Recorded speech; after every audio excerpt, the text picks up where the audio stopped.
नमस्कार, स्वागत है आपका एक बार फिर से आपके चैनल फार्मेसी पॉइंट में। तो चलिए तो फार्मास्यूटिकल ज्यूरिस्प्रूडेंस के टॉप मल्टीपल चॉइस क्वेश्चन को हम डिस्कस कर लेते हैं। तो दोस्तों अभी हम फार्मास्यूटिकल ज्यूरिस्प्रूडेंस के top multiple choice question chapter wise discuss करने वाले हैं। तो दोस्तों इसका सिलेबस जो है वो आपका कल ख़त्म कर दिया जाएगा। तो दोस्तों ये इस सीरीज़ की पहली वीडियो होने वाली है, तो आप इस वीडियो को लाइक कर दें, चैनल को सब्सक्राइब कर दें, साथ में बेल नोटिफिकेशन को ऑन कर दें, जिससे आने वाली सभी अपडेट्स आपको तुरंत मिल सके। तो चलिए दोस्तों वीडियो को शुरू कर लेते हैं। तो दोस्तों इसमें हम टोटल 10 चैप्टर पढ़ने वाले हैं, तो मैं आपको एक एक करके सबका नाम बता देता हूँ। तो जो हमारा पहला चैप्टर है वो है फार्मास्यूटिकल लेजिस्लेशन इन इंडिया। जो सेकंड चैप्टर है वो है code of pharmaceutical ethics. Third chapter है pharmacy act 1948, drug and cosmetic act 1940, हमारा फोर्थ चैप्टर है।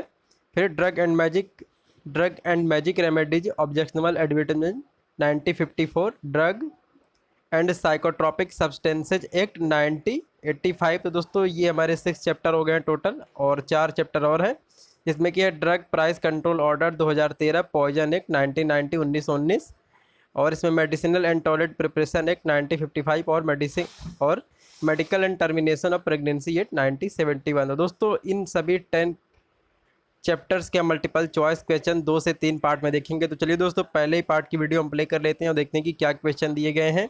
तो दोस्तों हमारे सामने पहला क्वेश्चन आ चुका है कि study of fundamental legal principal is called. यहाँ दोस्तों जो भी लीगल प्रिंसिपल हैं उनकी फंडामेंटल स्टडी को हम क्या कहते हैं, तो इस पर दिया है कि study of fundamental legal principal is called. दोस्तों इसको हम ज्यूरिस्प्रूडेंस कहते हैं, यानी कि हमारा जो पहला वाला ऑप्शन है वो हमारा सही है कि study of fundamental legal principal is called jurisprudence. तो दोस्तों लीगल का मतलब क्या होता है, इसका मतलब होता है कानूनी, और यहाँ पे लिखा है फंडामेंटल का मतलब क्या होता है, बहुत ही बेसिक। तो ये सब दोस्तों दिया है इसमें। इसके अलावा क्वेश्चन नंबर 2 क्या दिया है, चलिए इसको देख लेते हैं। तो यहाँ पूछा है कि pharmaceutical jurisprudence is related to. दोस्तों जो फार्मास्यूटिकल ज्यूरिस्प्रूडेंस है ये रिलेटेड है फार्मेसी प्रोफेशन से, इसके अलावा ड्रग से, फार्मासिस्ट से, और इसमें दिया है फार्मास्यूटिकल प्रोफेशन। तो दोस्तों जो हमारा यहाँ पे सही आंसर है वो है ऑल ऑफ दी अबव, क्योंकि pharmaceutical jurisprudence is related to drugs, pharmacist, pharmaceutical profession. तो हमारा फोर्थ वाला जो ऑप्शन है हमारा सही ऑप्शन है। तो चलिए इसके बाद हम क्वेश्चन नंबर 3 देख लेते हैं। और यहाँ पूछा है कि first chemist shop in India open by mister Bathgate in. तो दोस्तों इंडिया के अंदर पहली केमिस्ट शॉप मिस्टर बाथगेट ने 1811 में कलकत्ता में ओपन की थी, यानी कि कोलकाता में ओपन की थी। यानी कि जो हमारा पहला ऑप्शन है वो हमारा पहला वाला है कि 1811 में कलकत्ता के अंदर पहली केमिस्ट शॉप मिस्टर बाथगेट ने ओपन की थी, यानी कि हमारा पहला वाला जो ऑप्शन है ये हमारा सही ऑप्शन है। तो चलिए इसके बाद हम क्वेश्चन नंबर 4 को देख लेते हैं। और यहाँ पे क्वेश्चन नंबर 4 आ चुका है कि यहाँ पे क्या लिखा है, the government of India appoint drug inquiry committee. जी हाँ दोस्तों ये DEC है। तो ड्रग इंक्वायरी कमेटी कब अपॉइंट की गई थी आपको इसमें ये बताना है। तो जो ड्रग इंक्वायरी कमेटी है दोस्तों इसको 1928 के अंदर इसको अपॉइंट किया गया था, बनाया गया था। इसके पहले दोस्तों इंडिया के अंदर फार्मास्यूटिकल प्रोफेशन को रेगुलेट करने के लिए कोई ज़्यादा अच्छा कानून नहीं था। तो दोस्तों इसके लिए drug inquiry committee government of India ने बनाई थी कि इस पर क्या हो सकता है। तो दोस्तों ड्रग इंक्वायरी कमेटी DEC जो है इसको 1928 में बनाया गया था, और आप इस बात को याद रखेंगे। और दोस्तों ड्रग इंक्वायरी कमेटी ने अपनी रिपोर्ट 1931 में पब्लिश की थी, आप इस बात को भी याद रखेंगे। तो चलिए दोस्तों हम इसके बाद क्वेश्चन नंबर 5 देख लेते हैं। और यहाँ पे पूछा है कि the drug inquiry committee publish his report in. तो दोस्तों ड्रग इंक्वायरी कमेटी यानी कि DEC कमेटी ने 1931 के अंदर अपनी रिपोर्ट सरकार को सौंप दी थी। तो चलिए इसके बाद हम क्वेश्चन नंबर 5 देख लेते हैं। तो दोस्तों जो ड्रग इंक्वायरी कमेटी बनी थी इसने अपने क्या सुझाव दिए थे, तो उसको हम यहाँ पर देख लेते हैं। तो यहाँ पर लिखा है कि recommendation of drug inquiry committee were. तो इसमें लिखा है कि central legislation to control drug and pharmacy. या दोस्तों ये उसकी सिफारिश थी कि एक सेंट्रल लेजिस्लेशन बनाया जाए, इसको बोलते हैं केंद्रीय कानून बनाया जाए, जिससे कि ड्रग और फार्मेसी प्रोफेशन को रेगुलेट किया जाए, और setting of test laboratories in all state. यहाँ दोस्तों जो भी स्टेट है वहाँ पे टेस्ट लेबोरेटरीज बनाए मेडिसिन के टेस्ट करने के लिए कि उनकी क्वालिटी क्या है, और setting up of courses for training in pharmacy. यहाँ दोस्तों जो भी हमारा फार्मेसी है, डिप्लोमा फार्मेसी है, बैचलर फार्मेसी है, ये सभी चीज़ें, ये सभी जो कोर्स हैं, ये सब ड्रग इंक्वायरी कमेटी की देन है कि ये सब इनके सुझाव थे कि ये सभी कोर्स भी बनाया जाए। तो दोस्तों जो हमारा यहाँ पे सही आंसर है वो है ऑल ऑफ दी अबव, क्योंकि ये सभी रिकमेंडेशन थे किसके, ड्रग इंक्वायरी कमेटी के, कि central legislation to control drug and pharmacy, setting up of test laboratories in all state, setting up of courses for training in pharmacy.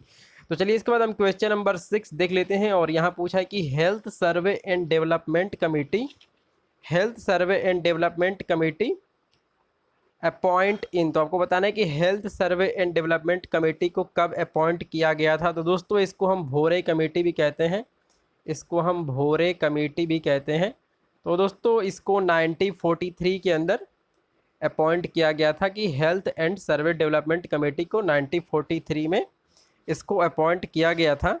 तो चलिए इसके बाद हम क्वेश्चन नंबर 7 देख लेते हैं, और यहाँ पूछा है कि फार्मेसी बिल वॉज इंट्रोड्यूस इन। तो दोस्तों आप एक्ट और बिल में आप पहले अंतर जान लीजिए दोस्तों। पहले बिल आता है, उसके बाद दोस्तों वो जब संसद से पारित हो जाता है तो उसी को हम एक्ट कहते हैं। तो दोस्तों अब यहाँ पे लिखा है फार्मेसी बिल, यानी कि सबसे पहले फार्मेसी बिल आया था, उसके बाद फार्मेसी एक्ट आया था। तो दोस्तों यहाँ लिखा है कि फार्मेसी बिल वॉज इंट्रोड्यूस इन। तो दोस्तों फार्मेसी बिल को 1945 के अंदर इंट्रोड्यूस किया गया था, यानी कि जो हमारा पहला वाला ऑप्शन है ये हमारा सही ऑप्शन है। और दोस्तों उसके बाद वही फार्मेसी बिल 1945 जो था वो बाद में जाके फार्मेसी एक्ट यानी कि 1948 हो गया। तो दोस्तों जो हमारा यहाँ पे सही आंसर होगा कि फार्मेसी बिल वॉज इंट्रोड्यूस इन, तो वो है 1945। तो चलिए अब इसके बाद क्वेश्चन नंबर 8 हम देख लेते हैं। तो यहाँ पे पूछा है कि pharmacy inquiry committee appoint in. तो आपको यहाँ बताना है कि फार्मेसी इंक्वायरी कमेटी कब अपॉइंट की गई थी। तो दोस्तों जो इसका सही आंसर है वो है 1953 के अंदर फार्मेसी इंक्वायरी कमेटी अपॉइंट की गई थी। तो दोस्तों आप यहाँ पर ड्रग इंक्वायरी कमेटी और फार्मेसी, और इसमें दिया है फार्मेसी इंक्वायरी कमेटी, इन दोनों में आप कन्फ्यूज नहीं होंगे। जो हमारा ड्रग इंक्वायरी कमेटी था ये 1928 में अपॉइंट किया गया था, लेकिन फार्मेसी इंक्वायरी कमेटी को 1953 में अपॉइंट किया गया था। तो आप यहाँ पर कन्फ्यूज नहीं होंगे। तो चलिए इसके बाद हम क्वेश्चन नंबर 9 देख लेते हैं, और यहाँ पे पूछा है कि objective of pharmaceutical legislation are. तो दोस्तों आखिरकार फार्मास्यूटिकल लेजिस्लेशन को बनाया ही क्यों गया है। तो यहाँ पर देखिए कुछ लिखा है, यहाँ पर लिखा है promote health care by regulating manufacturing supply distribution and quality of drug available to public at a reasonable price and regulate profession of pharmacy. तो दोस्तों ये सभी रीजन हैं, वजह हैं जिसकी वजह से फार्मास्यूटिकल लेजिस्लेशन को बनाया गया था। तो आप इसको देख सकते हैं, और ये तीनों पॉइंट आप इसको याद रखेंगे कि जब भी एग्जाम में आएगा तो आप इस क्वेश्चन को कर ले जाएंगे। तो जो हमारा यहाँ पे सही ऑप्शन है वो है ऑल ऑफ दी अबव का। तो चलिए इसके बाद हम क्वेश्चन नंबर 10 देख लेते हैं, और यहाँ पे पूछा है कि the code of pharmaceutical ethics is formulated by. जी हाँ दोस्तों, जो कोड ऑफ फार्मास्यूटिकल एथिक्स है उसको दोस्तों कौन फार्मुलेट करता है या फिर कौन बनाता है। तो यहाँ दिया है PCI DTAB state pharmacy council and none of the above. तो दोस्तों जो भी इसमें लिखा है the code of pharmaceutical ethics, यानी कि जो भी फार्मास्यूटिकल एथिक्स है दोस्तों इसका फार्मूलेशन PCI यानी कि सेंट्रल काउंसिल करती है, यानी कि हमारा पहला वाला जो ऑप्शन है ये हमारा सही ऑप्शन है। तो चलिए इसके बाद हम क्वेश्चन नंबर 11 देख लेते हैं, और यहाँ पूछा है कि pharmacist ethics are related to. तो दोस्तों फार्मासिस्ट एथिक्स जो है वो 4 कैटेगरी में डिवाइड किए गए। पहला आपका है pharmacist in relation to his profession, second है pharmacist in relation to his job, pharmacist in relation to his trade, and pharmacist in relation to his medical profession. तो दोस्तों यहाँ पर 3 दिया गया है, यानी कि हमारा ऑल ऑफ दी अबव का जो ऑप्शन ये हमारा सही ऑप्शन है।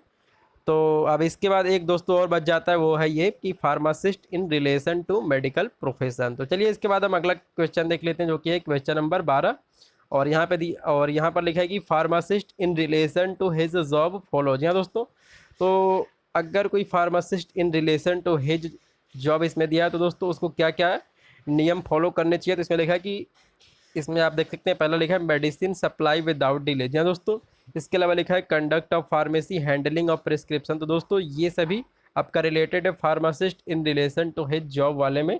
तो हमारा ऑल ऑफ द अबव का जो ऑप्शन इसमें दिया गया ये हमारा सही ऑप्शन है। तो चलिए अब इसके बाद हम क्वेश्चन नंबर 13 देख लेते हैं, और यहाँ लिखा है कि pharmacist in relation to his trade follow. यहाँ लिखा है कि दोस्तों फेयर प्राइस चार्ज, और इसमें लिखा है कि purchase of drug from genuine sources और मिसलीडिंग एडवर्टीजमेंट। तो दोस्तों फेयर प्राइस चार्ज करना चाहिए, यानी कि जो भी एमआरपी है उससे ज़्यादा नहीं लेना चाहिए। और यहाँ पर लिखा है कि purchase of drug from genuine sources. हाँ दोस्तों, जो भी आपका परचेज है उसको किसी रेपुटेड या फिर अच्छे कंपनी से करना चाहिए। आपको कोई लोकल लोकल दोस्तों या फिर मिस ब्रांडेड परचेज आपको नहीं करने चाहिए। और यहाँ पर लिखा है कि मिसलीडिंग एडवर्टीजमेंट, यानी कि दोस्तों जो भी आपका एडवर्टीजमेंट हो वो मिसलीडिंग नहीं होनी चाहिए, किसी को गुमराह करने वाला नहीं होना चाहिए, फेक एडवर्टीजमेंट आपको नहीं करना है। तो ये सभी चीज़ें इसमें आती हैं, यानी कि ऑल ऑफ दी अबव हमारा जो ऑप्शन है ये हमारा सही ऑप्शन है। तो चलिए इसके बाद हम क्वेश्चन नंबर 14 देख लेते हैं। और यहाँ पर लिखा है कि practice of pharmacy govern by.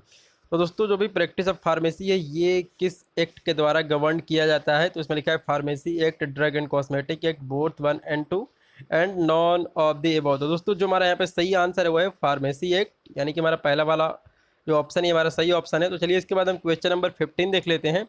और यहाँ पे लिखा है कि फार्मेसी एक्ट 1948 कवर। तो दोस्तों जो बेसिकली हमारा फार्मेसी एक्ट है इसके अंदर क्या है? तो दोस्तों इसके अंदर कोर्सेज बनाए गए हैं फार्मेसी के, यानी कि कोर्स ऑफ फार्मेसी, उसके बाद एग्जामिनेशन ऑफ फार्मेसी। जी हाँ दोस्तों, आपका एग्जाम कैसे होगा, उसका टोटल नंबर कितना होगा, उसका सब्जेक्ट कितना होगा, उसका प्रैक्टिकल कितने घंटे का होगा, ये सभी चीज़ें इसके अंदर लिखी गई हैं। और उसके बाद रजिस्ट्रेशन ऑफ फार्मासिस्ट। जी हाँ दोस्तों, आपका रजिस्ट्रेशन कैसे होगा, उसका प्रोविज़न क्या होगा, रूल क्या होगा, ये सब चीज़ें भी फार्मेसी एक्ट में लिखी गई हैं। तो दोस्तों जो हमारा फार्मेसी एक्ट 1948 है ये रिलेटेड किससे है? कोर्स ऑफ फार्मेसी से।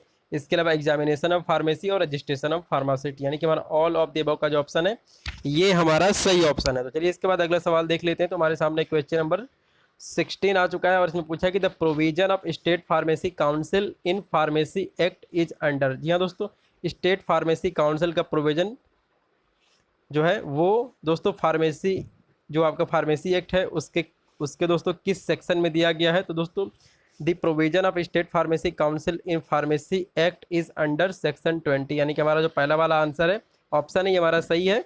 तो चलिए इसके बाद हम क्वेश्चन नंबर 17 को देख लेते हैं। और यहाँ पूछे कि pharmacy council of India is constituted इन। तो दोस्तों जो भी आपका फार्मेसी काउंसिल ऑफ इंडिया है या फिर state pharmacy council of India है दोस्तों, इसका इलेक्शन हर 5 साल में होता है, यानी कि हमारा पहला वाला जो ऑप्शन है ये हमारा सही ऑप्शन है। तो चलिए इसके बाद हम क्वेश्चन नंबर 18 देख लेते हैं। और इसमें पूछा है कि इसमें क्या पूछा है? The members of PCI are. तो दोस्तों मेंबर्स ऑफ जो पीसीआई हैं ये 3 टाइप के होते हैं, यानी कि हमारा पहला वाला जो ऑप्शन है ये हमारा सही है। और दोस्तों जो 3 टाइप के मेंबर होते हैं वो होते हैं इलेक्टेड मेंबर, नॉमिनेटेड मेंबर और एक्स ऑफिशियो मेंबर। तो चलिए अब इसके बाद हम क्वेश्चन नंबर 19 देख लेते हैं। और यहाँ पूछा है कि the first pharmacy council of India was constituted इन। तो दोस्तों पहली फार्मेसी काउंसिल ऑफ इंडिया को कब बनाया गया था आपको बेसिकली यहाँ पर ये बताना है। तो यहाँ पर लिखा है 1949, 1950, 1951 एंड 1952। तो दोस्तों पहली फार्मेसी काउंसिल ऑफ इंडिया को 1949 यानी कि 1949 में बनाया गया था, आप इस बात को याद रखेंगे। तो चलिए इसके बाद हम क्वेश्चन नंबर 20 देख लेते हैं। और यहाँ पूछा है कि the pharmacy council of India is also called. दोस्तों इसको हम सेंट्रल काउंसिल भी कहते हैं, यानी कि हमारा जो पहला वाला ऑप्शन है ये हमारा सही ऑप्शन है। तो चलिए इसके बाद हम क्वेश्चन नंबर 21 देख लेते हैं।